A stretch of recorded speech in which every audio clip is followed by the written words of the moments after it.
Would you lend me your ears for a short story? Imagine two houses in London in the early 20th century. Now imagine these two houses with a small garden shared between them.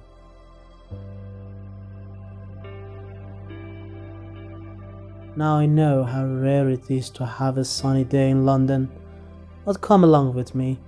Now, it's a sunny day. Mr. Nilsson that lives in one of these houses wakes up. He is a middle-aged man from upper middle class. That means he was not rich enough to have a mansion, but not poor enough to work 80 hours a day. Yes, they worked up to 80 hours a day back then. Go figure. Anyway, but he has a strange feeling today, like something heavy is on his chest. He tries to distract his thoughts by opening the window to the garden, and immediately is wowed by the Japanese Quince in the middle of the garden.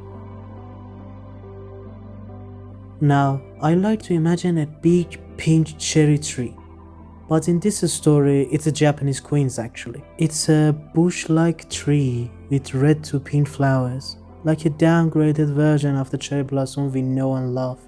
But we have what we have, what you gonna do?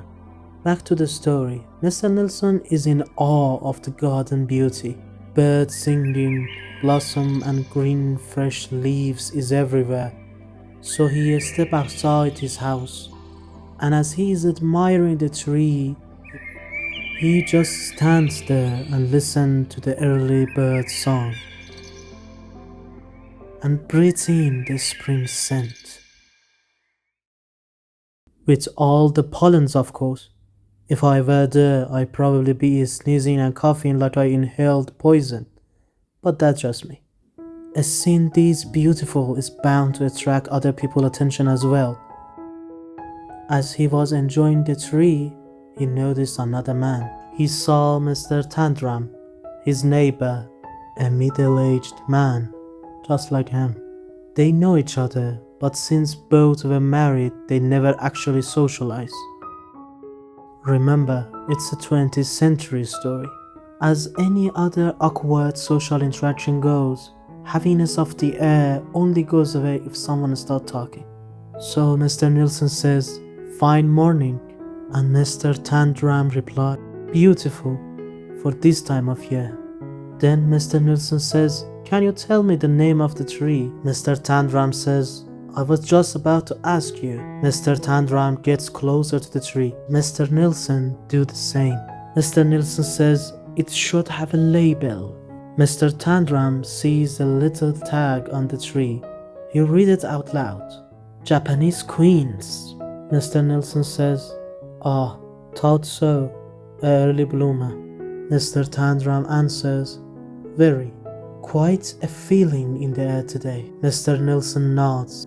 Mr. Tandram continues, "These kind of tree don't bear fruit, but the blossoms are beautiful." For a moment they share a peaceful silence, admiring the blossoms. Mr. Nilsson thinks, "Nice fellow is this neighbor. I rather like him." Suddenly, Mr. Nilsson notices the pain in his chest is gone, and he feels good after so long. He looks back at Mr. Tandram and feels self-conscious and foolish. He says, "I must be going in. Good morning." Mr. Tandram also had noticed something weird. He replies, "Good morning." They both turn back and start walking toward their houses. As Mr. Nilsson reaches to the door, he sighs. That strange feeling returns to him again. This story, as you may already guessed, is named The Japanese Quince. Published way back in 1910, is a renowned work of John Galsworthy, an epic name for a great writer. Loneliness, as it turns out, already was present in early 20th century, at least in rich countries that is, as John Galsworthy tries to convey. The biggest cure to loneliness is talking to people, friends, family, neighbors, really anyone that you can have a positive and fulfilling conversation with. Galsworthy acknowledged that this is no easy feat.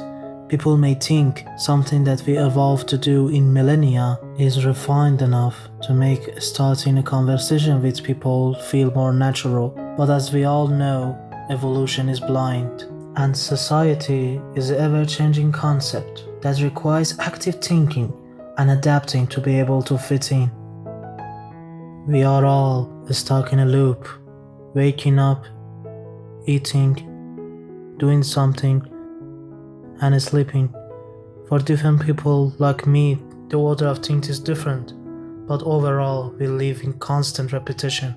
Our brilliant and psychosomatic minds would understand that we are in a loop, so if we don't find a way to make the stuck in a loop part more bearable, we risk to lose interest in living altogether, or as my psychologists like to say, that's when the depression creeps in. I like to make a video on this topic in the future, but for now, if I want to leave you with something, I would say, I do not know what you are going through right now, but remember, life on its own is hard, let alone if you are alone. So try not to face it alone.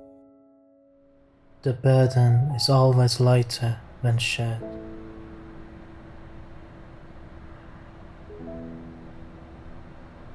Be safe.